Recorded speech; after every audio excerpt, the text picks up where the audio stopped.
সর্বশেষ আপডেট আন্তর্জাতিক সংবাদে আপনাকে স্বাগত। শুরুতেই সংবাদ শিরোনাম। সৌদি হুথি হামলা পাল্টা হামলা, মধ্যপ্রাচ্য জুড়ে বাড়ছে তীব্র উত্তেজনা। থাকছে বিস্তারিত প্রতিবেদনে।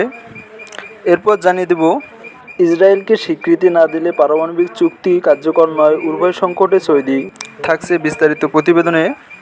সর্বশেষ থাকছে, গোপনে যুদ্ধবিমান পাঠিয়ে প্রথমবারের মতো ইরানে হামলা, বাহরাইন ও কুয়েতের।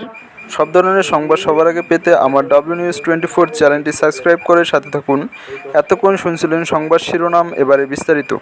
মধ্যপ্রাচ্যে উত্তেজনা অব্যাহতভাবে বৃদ্ধি পাচ্ছে। এবার ইয়েমেনের হুতি নিয়ন্ত্রিত বন্দর নগরী হুদাইদাহের বিমান হামলা চালিয়েছে সৌদি আরব।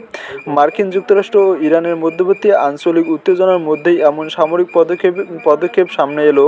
সৌদি ও হুতিদের মধ্যে পাল্টাপাল্টি হামলার ঘটনায় পুরো অঞ্চলের উদ্বেগ জড়িয়ে পড়েছে। পরিস্থিতি নিয়ে মন্তব্য করেন মার্কিন প্রেসিডেন্ট ডোনাল্ড ট্রাম্প। জানিয়েছেন, ওয়াশিংটন এবং তেহরানের মধ্যে আলোচনা এখন চলমান রয়েছে। তিনি বলেন, পূর্ব ঘোষিত ব্যাপক ভিত্তিক হামলার প্রয়োজন নাও হতে পারে, তবে মার্কিন সামরিক বাহিনী সব ধরনের পরিস্থিতির জন্য সম্পূর্ণ প্রস্তুত রয়েছে। অন্যদিকে যুক্তরাষ্ট্রের হুঁশিয়ারি প্রত্যাখ্যান করেছে ইরানের পররাষ্ট্রমন্ত্রী আব্বাস আগারচি। তিনি স্পষ্টভাবে জানান, তেহরান কোনো ধরনের হুমকি বা চাপ প্রয়োগে নথি স্বীকার করবে না।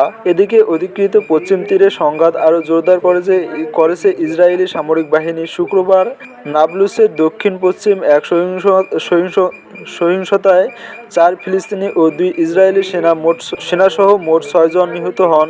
এই ঘটনার পরপরই পশ্চিম তীরে তথাকথিত সন্ত্রাসবিরোধী অভিযান শুরু করে ইসরায়েলি বাহিনী এবং নির্দিষ্ট এলাকা সাধ্য আইন কারফিউ জারি করে। পরপর এসব ঘটনার ফলে পুরো মধ্যপ্রাচ্যে নতুন করে বড় ধরনের সামরিক সংঘাতের সংখ্যা দেখা দিয়েছে।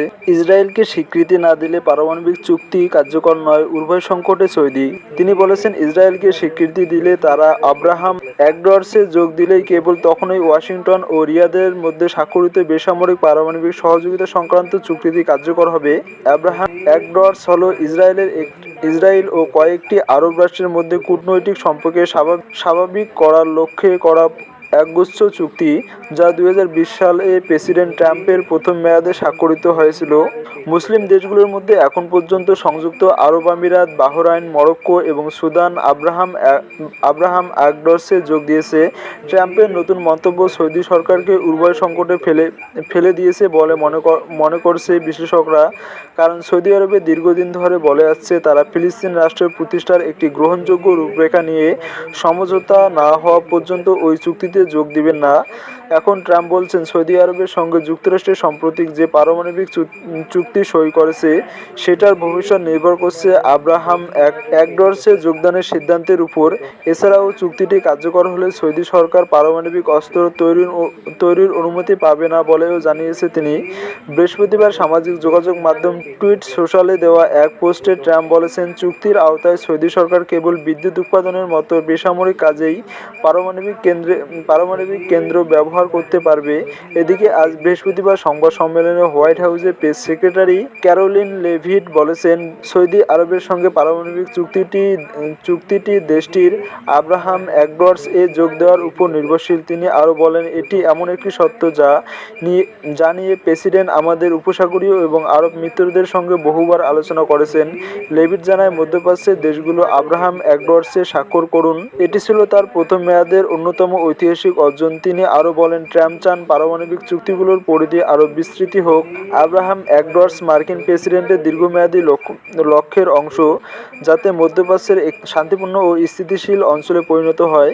বুধবার যখন চুক্তিটির ঘোষণা করা হয়েছিল, তখন কেন প্রশাসন এটিকে সত্য হিসেবে উল্লেখ করেনি এমন প্রশ্নের জবাবে লেভিট বলেন, বিষয়টি এমন যা তিনি অতীতে বহুবার উল্লেখ করেছেন।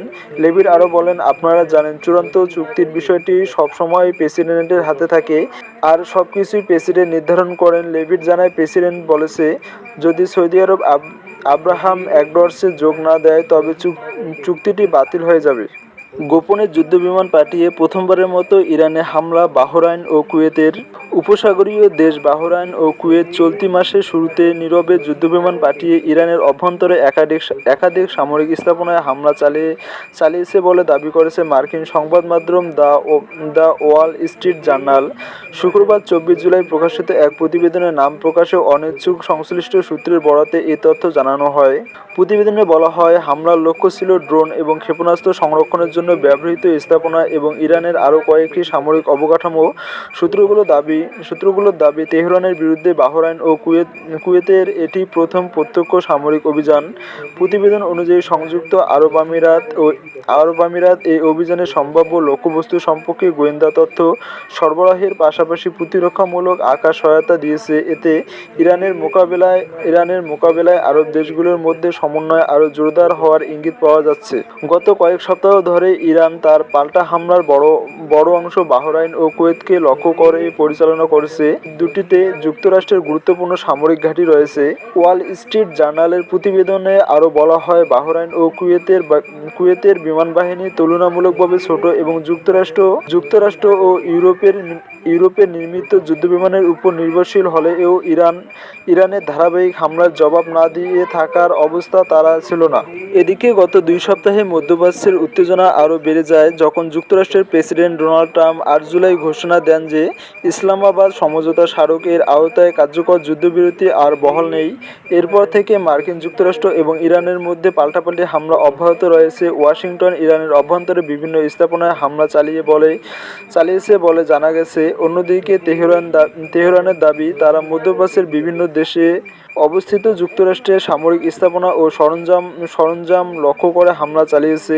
তবে বাহরাইন ও কুয়েতের কথিত হামলার বিষয়ে সংশ্লিষ্ট দেশগুলোর পক্ষ থেকে এখন পর্যন্ত কোনো আনুষ্ঠানিক মন্তব্য বা নিশ্চিতকরণ পাওয়া যায়নি।